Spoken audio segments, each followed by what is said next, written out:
Hello and welcome to our Haunted Britain series. Britain is full of creepy ghost stories. It wasn't long ago in midwinter when it gets dark by 4 p.m. All we had to light our homes was flickering candle or gaslight. With death by mysterious illness or ghastly misadventure only ever just around the corner, people embraced the spirit world and told each other spine-chilling tales.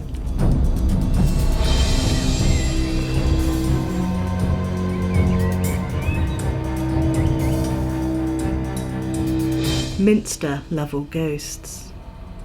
In the Oxfordshire village of Minster Lovell, along the Windrush River, just 2 miles upstream from the thriving market town of Witney, Minster houses a village, a church and the ruins of a 13th century mansion, once home to the Lovell family. The ruins have a mystical, magical feel to them, and it's no surprise the site is considered to be haunted. When you think of the lives that have unfolded here over the centuries and the history those people lived through, when walking the site, whispers of those lives seem to echo around you and radiate from the very walls. Imagine the joy to be found in the manor one December in the mid-1700s, as a wedding party celebrated the nuptials of a young William Lovell and his beautiful bride, as well as the festival of Christmas. The house must have been full of candlelight, and the tables heaving under the weight of the upcoming feast. As the evening wore on, and the imported wine was flowing, spirits were high as the wedding party decided to play a game of hide and seek. The young bride was chosen as the one to hide, and she raced up the stairs and entered the turret room, never to be seen again.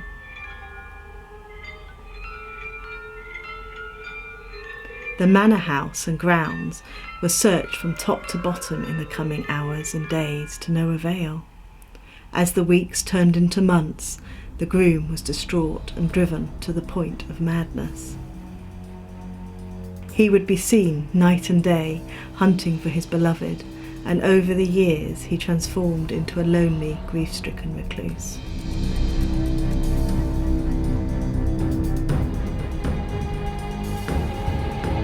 So where was his bride?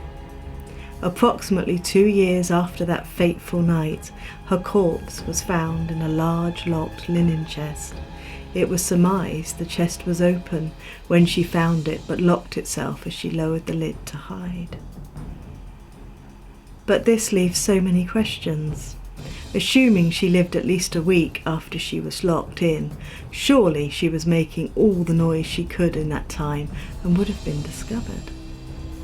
Was it just a case of servants not bothering to hunt properly, or someone in the know declaring the room previously searched? Was all not what it seemed? Was it not a happy event?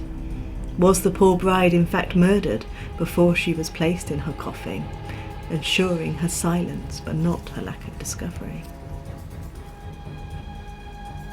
Did she run away only to be found and placed in her tomb, alive or dead, at a later date? We will never know, but nothing is much more tragic than a beautiful bride lost on her wedding night. A ghostly lady in white has been seen over the centuries wandering the grounds, often around Christmas time. One sighting in living memory described her as a very young woman, between the ages of 14 and 16. Her hair was long and dark, and on her head a garland of flowers. She had on a white gown with a golden cord about her waist.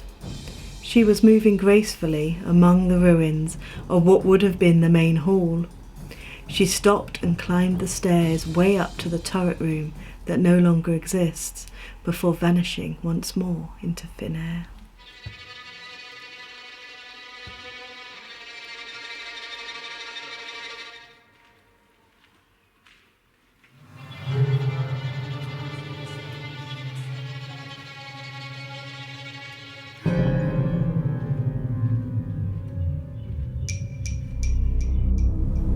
There is a second ghost that has been sighted in Minster Ruin. The present ruins are all that remains of the manor house built in the 1400s. Our second haunting concerns Francis Lord Lovell, who fled Flanders after King Richard's defeat at Bosworth. He returned to England and disappeared into thin air, never to be seen again. A story that has persisted through the ages was a young Lord Lovell concealing himself in a secret vault within Minster Lovell Hall, when the only access point was walled up, thus sealing his fate. The one person aware of his hiding place, a loyal servant, died suddenly and prematurely, leaving the Lord to a grisly end. One can only guess the horror he endured, waiting for help that never came. It is generally assumed the ghostly figure of a nobleman upon his horse, being led by his servant, seen in the ruins from time to time, must be the ill-fated lord.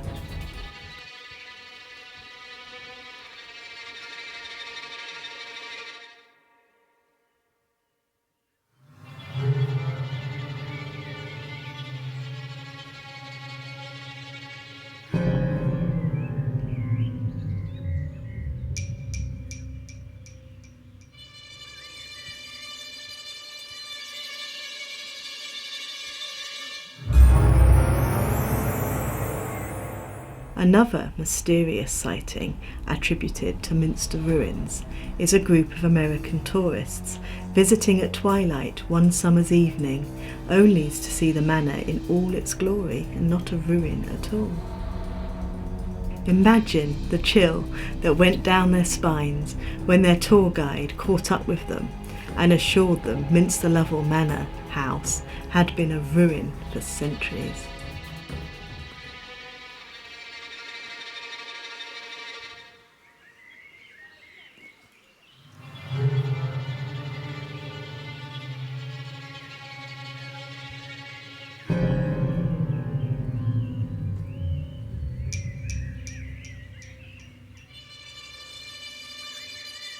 I hope you enjoyed our ghostly tale.